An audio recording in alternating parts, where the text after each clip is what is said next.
उठाकर देखो, ये दौर ऐसा दौर है, उस वक्त के जो बादशाह थे बहादुर शाह जफर, मुगलिया सल्तनत के आखिरी बादशाह बहादुर शाह जफर।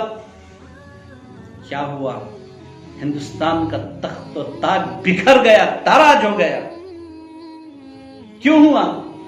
रात भर मुशायरा होता था, इनके महल के अंदर लड़कियां नाचती थी नीम बरहना कपड़े पहनकर, फिर सुबह तक मुशायरा होता था, सुबह में बदहवास होके सोते थे।